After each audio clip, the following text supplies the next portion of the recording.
Welcome to commerce classes second PUC accountancy.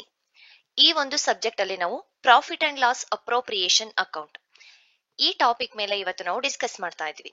Profit and loss appropriation account ಮೇಲೆ normal ಆಗಿ ಏನ್ problems ಕೇಳ್ತಾರೆ ಅದೆಲ್ಲದೂ ಕೂಡ ಸಾಲ್ವ್ ಆಗಿದೆ. ಸೆಕೆಂಡ್ PUC ಅಕೌಂಟೆನ್ಸಿ ಅನ್ನೋದೇ ಸಪರೇಟ್ ಪ್ಲೇ ಲಿಸ್ಟ್ ಕ್ರಿಯೇಟ್ ಆಗಿದೆ. ನೀವು ಅದರಲ್ಲಿ ಚೆಕ್ ಮಾಡಿದ್ರೆ ನಮ್ಮ ಚಾನಲ್ ಅಲ್ಲಿ ಸಿಗುತ್ತೆ. ಬಟ್ ಈ ಬಾರಿ ಮಾಡೆಲ್ ಕ್ವಶನ್ ಪೇಪರ್ ಅಲ್ಲಿ ಒಂದು ಕ್ವಶನ್ ಕೇಳಿದ್ರು ಈ ಟಾಪಿಕ್ ಗೆ ರಿಲೇಟೆಡ್ ಆಗಿ, profit and loss appropriation account.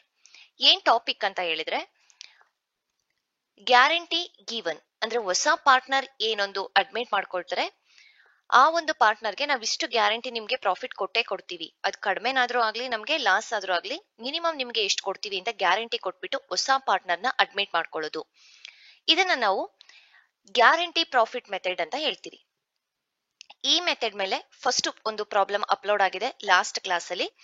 ಅಂದ್ರೆ ಅದರಲ್ಲಿ ಏನಾಗಿತ್ತು, ಫರ್ಮ್ ಗ್ಯಾರಂಟಿ ಕೊಟ್ಟಿತ್ತು. ಫರ್ಮ್ ಗ್ಯಾರಂಟಿ ಕೊಟ್ಟಾಗ ಯಾವ ರೀತಿ ಪ್ರಿಪೇರ್ ಮಾಡೋದು ಅಂತ ನೋಡಿದೀವಿ.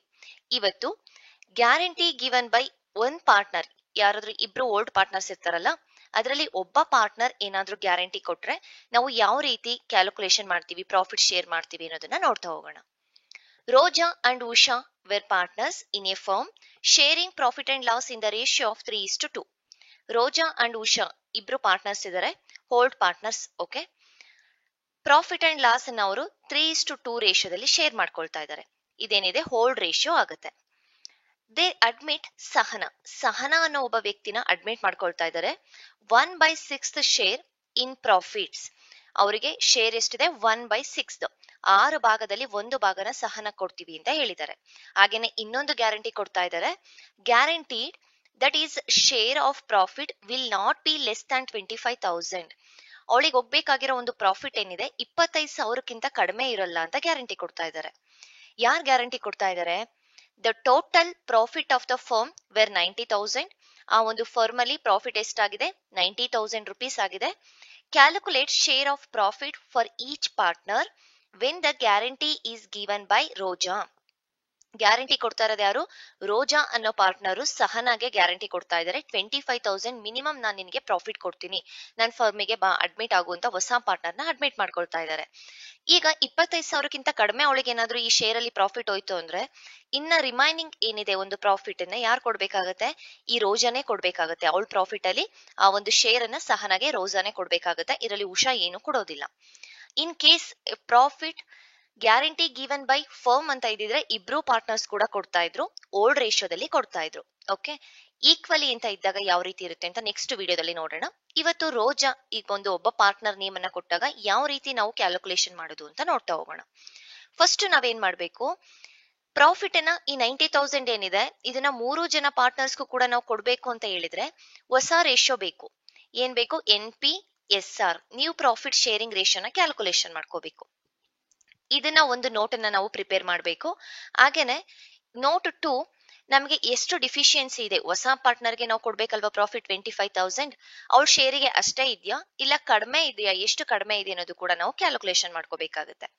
ಫಸ್ಟ್ ನಾವೀಗ NPSR ಅನ್ನ ಕ್ಯಾಲ್ಕುಲೇಷನ್ ಮಾಡೋಣ. Note number 1, calculation of NPSR, new profit sharing ratio. ಏನ್ ಕೊಟ್ಟಿದ್ದಾರೆ? ಓಲ್ಡ್ ರೇಷಿಯೋ ಕೊಟ್ಟಿದ್ದಾರೆ. ನಮ್ಗೆ old ratio into remaining profit ಮಾಡಿದ್ರೆ ನಮ್ಗೆ NPSR ಸಿಗುತ್ತೆ. ರಿಮೈನಿಂಗ್ ಪ್ರಾಫಿಟ್ ಗೆ ಎಷ್ಟಿದೆ? ಓಲ್ಡ್ ಪ್ರಾಫಿಟ್ ಶೇರಿಂಗ್ ರೇಷಿಯೋ 3:2 ಇದೆ. ಸಹನಾ ಶೇರ್ ಇನ್ ಪ್ರಾಫಿಟ್, ಸಹನಾಗೆ ಎಷ್ಟು ಶೇರ್ ಕೊಡ್ತಾ ಇದ್ದಾರೆ? 1/6 ಕೊಡ್ತಾ ಇದ್ದಾರೆ. 6 ಭಾಗ ಆಗತ್ತೆ ಅಂತ ಹೇಳಿದ್ರೆ ಪ್ರಾಫಿಟ್ ಅನ್ನ ಮಾಡಿದ್ರೆ ಅದರಲ್ಲಿ ಒಂದು ಭಾಗನ ಅವ್ರು ಏನ್ ಮಾಡ್ತಾ ಇದ್ದಾರೆ? ಸಹನಾಗೆ ಕೊಡ್ತಾ ಇದ್ದಾರೆ. ಇನ್ನ ರಿಮೈನಿಂಗ್ ಎಷ್ಟು ಉಳಿತು? 5 ಭಾಗ ಉಳಿತು 6ರಲ್ಲಿ. So remaining profit 5/6. New share of remaining profit into old share. Formula ಏನಿದೆ ನ್ಯೂ ಶೇರ್ ಕ್ಯಾಲ್ಕುಲೇಷನ್ ಮಾಡ್ಕೊಳ್ಳೋದಕ್ಕೆ? Remaining profit into old share. New share of Roja, remaining profit 5/6 ಇದೆ, 5/6 ಇಂಟು ಓಲ್ಡ್ ಶೇರ್ ಎಷ್ಟಿದೆ? 3:2 ಇದೆ. ಅದರಲ್ಲಿ ರೋಜಾದು 3/5 ಆಗುತ್ತೆ. ಹಾಗೇನೆ ಉಷಾದು 2/5 ಆಗುತ್ತೆ. 3/5. ಈ 5 ಕ್ಯಾನ್ಸಲ್ ಆಯ್ತು. 3 ಈ ಕೆಳಗಡೆ ಏನಿದೆ? 6. 3/6 ನ್ಯೂ ಶೇರ್ ಆಫ್ ರೋಜಾ ಆಯ್ತು. Next new share of Usha. Remaining profit ಎಷ್ಟಿದೆ? 5/6 ಇದೆ. 5/6 ಇಂಟು 2/5. ಓಲ್ಡ್ ಶೇರ್ ಎಷ್ಟಿದೆ? 2/5. 2/5. 5 ಕ್ಯಾನ್ಸಲ್ ಆಯ್ತು. 2 6 ಕೆಳಗಡೆ ಇದೆ ಹಾಗೆ ತಗೊಂಡಿದ್ದೀವಿ. NPSR ಆಫ್ ನಮ್ಗೆ ಆಲ್ರೆಡಿ ಸಹನಾದು ಕೊಟ್ಟಿದ್ದಾರೆ 1/6 ಇದೆ. NPSR 3/6, 2/6, 1/6 ಎಲ್ಲ ಕೆಳಗಡೆ 6 ಕಾಮನ್ ಇರೋದ್ರಿಂದ ಇದನ್ನ ನಾವು ಕ್ಯಾನ್ಸಲ್ ಮಾಡಿದ್ರೆ 3:2:1. NPSR new profit sharing ratio ಎಷ್ಟಾಗುತ್ತೆ? 3:2:1 ಆಗುತ್ತೆ. ಈಗ ನಮ್ಗೆ ಗೊತ್ತಾಯ್ತು ನ್ಯೂ ಪ್ರಾಫಿಟ್ ಶೇರಿಂಗ್ ರೇಷಿಯೋ ಸಿಕ್ತು. ಈ 90,000 ಏನೊಂದು ಪ್ರಾಫಿಟ್ ಇದೆ ಇದನ್ನ ನಾವೀಗ ಸಹನಾಗೆ ಹಾಗೇನೆ ರೋಜಾ ಮತ್ತೆ ಉಷಾಗೆ ನಾವ್ ಇದ್ ಮಾಡ್ಬೇಕು. ರೋಜಾ, ಉಷಾ ಅಂಡ್ ಸಹನಾಗೆ ಎಷ್ಟು ಕೊಡ್ಬೇಕು ನಾವು? 25,000 ಕೊಡ್ಲೇಬೇಕು. ಅವಳ ಶೇರ್ ಎಷ್ಟಿದೆ? 1/6 ಹೇಳಿದ್ದಾರೆ ಅಲ್ವಾ? 90,000 ಇಂಟು 1/6 ಮಾಡಿದ್ರೆ 15,000 ಬರುತ್ತೆ. ಈ 15,000ಗೆ ಇನ್ನ 10,000 ಸೇರಿಸ್ಬಿಟ್ಟು ಯಾರು ಕೊಡ್ಬೇಕು? ರೋಜಾ ಕೊಡ್ಬೇಕು. ಯಾಕೆ? ಗ್ಯಾರಂಟಿ ಕೊಟ್ಟಿರೋದೇನೆ ರೋಜಾ. ನೋಟ್ 2 ಇದನ್ನ ಇಲ್ಲಿ ಬರಿಬೇಡಿ, ನೋಟ್ ಅಲ್ಲಿ ಬರೆಯೋಣ ನೀಟಾಗಿ. Okay, note 2 calculation of deficiency of profit. Deficiency equals guarantee profit minus Sahana share in profit. Guarantee ಎಷ್ಟು ಕೊಡ್ತೀವಿ ಅಂತ ಹೇಳಿರೋದು 25,000 ಮೈನಸ್ ಸಹನಾ ಶೇರ್ ಅಲ್ಲಿ ಎಷ್ಟು ಬಂದಿದೆ? 90,000 ಇಂಟು 1/6 ಮಾಡಿದ್ರೆ 15,000 ರುಪೀಸ್ ಪ್ರಾಫಿಟ್ ಆಗುತ್ತೆ. ನಾವು ಲೆಸ್ ಮಾಡಿದಾಗ 10,000 ರುಪೀಸ್ ಡಿಫಿಷಿಯನ್ಸಿ ಕಡಿಮೆ ಆಗಿದೆ. ಇದನ್ನ ಯಾರು ಕೊಡ್ತಾರೆ? ರೋಜಾ ಕೊಡ್ತಾರೆ. ಈಗ ಇದನ್ನ ನಾವು profit and loss appropriation account ಅಲ್ಲಿ ತೋರ್ಸೋಣ. NPSR ಎಷ್ಟಾಯ್ತು? 3:2:1. ನಾನು ಇಲ್ಲೊಂದ್ ಕಡೆ ಬರ್ಕೊಂಡಿರ್ತೀನಿ 3:2:1. ಈಗ ಫಸ್ಟ್ ನಮ್ಗೆ ಒಂದು ಇಯರ್ದು ಪ್ರಾಫಿಟ್ ಕೊಟ್ಟಿದ್ದಾರೆ. ಆ ಪ್ರಾಫಿಟ್ ಅನ್ನ ತಗೊಳ್ಳೋಣ. By profit and loss account. Profit last year ಅಲ್ಲಿ ಪ್ರಾಫಿಟ್ ಆಗಿದೆ. ಎಷ್ಟಾಗಿದೆ? 90,000 ಇದೆ. ಈ 90,000 ಅನ್ನ ನಾವು 3 ಜನ ಪಾರ್ಟ್ನರ್ಸ್ಗೂ ಕೊಡ್ಬೇಕು. 2 partners capital account. Roja first partner. Share in profit ಅವಳದು ಶೇರ್ ಎಷ್ಟಿದೆ? 3 ಇದೆ. ಇದು ರೋಜಾದು, ಇದು ಉಷಾದು, ಇದು Sahana new profit sharing ratio. ರೋಜಾದ ಎಷ್ಟಿದೆ? 3 ಬೈ ಇದನ್ನ ಟೋಟಲ್ ಮಾಡಿದಾಗ 6. Share in profit of Roja 90,000 into 3/6 ಮಾಡಿದ್ರೆ ಎಷ್ಟಾಯ್ತು? 45,000 ರುಪೀಸ್ ಬಂತು.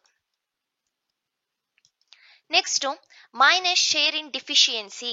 ಇವಳು ಎಷ್ಟು ಕೊಡ್ತಾ ಇದ್ದಾಳೆ? ಸಹನಾಗೆ 10,000 ಕಡಿಮೆ ಆಗಿದೆ. ಅದಷ್ಟು ಅಮೌಂಟ್ ಕೂಡ ಇವಳೇ ಕೊಡ್ತಾ ಇರೋದು. ಯಾಕೆಂದ್ರೆ ಗ್ಯಾರಂಟಿ ಕೊಟ್ಟಿರೋದೇನೆ ಇವಳು. ಇನ್ ಕೇಸ್ ಫರ್ಮ್ ಗ್ಯಾರಂಟಿ ಕೊಟ್ಟಿದ್ರೆ ಇಬ್ರು ಪಾರ್ಟ್ನರ್ಸ್ ಕೂಡ ಕೊಡ್ತಾ ಇದ್ರು. ಇದನ್ನ ಲೆಸ್ ಮಾಡಬೇಕು. 45,000 ಮೈನಸ್ 10,000 35,000. ನೆಕ್ಸ್ಟ್ ಉಷಾದೇನಿದೆ? Share in profit 90,000. New profit sharing ratio ಎಷ್ಟಿದೆ? ಉಷಾದು 2 ಇದೆ. 2/6 ಎಷ್ಟಾಗುತ್ತೆ? 30,000 rupees. Next Sahana share in profit ಎಷ್ಟಿದೆ? ಸಹನಾದು 90,000 ಇಂಟು 1/6 15,000 ಆಗುತ್ತೆ. ಅವಳಿಗೆ ಎಷ್ಟು ಕೊಡ್ಬೇಕು ಅಂತ ಹೇಳಿರೋದು? ಗ್ಯಾರಂಟಿ 25,000. ಈ 10,000 ನ ರೋಜಾ ಕೊಡ್ತಾ ಇದ್ದಾರೆ. ಪ್ಲಸ್ ಡಿಫಿಷಿಯನ್ಸಿ ರಿಸೀವ್ಡ್ ಬೈ ರೋಜಾ 10,000 ರೋಜಾ ಇಂದ ನಾವು ರಿಸೀವ್ ಮಾಡ್ಕೊಳ್ತಾ ಇದೀವಿ. ಟೋಟಲ್ 25,000 ರುಪೀಸ್ ಆಗುತ್ತೆ.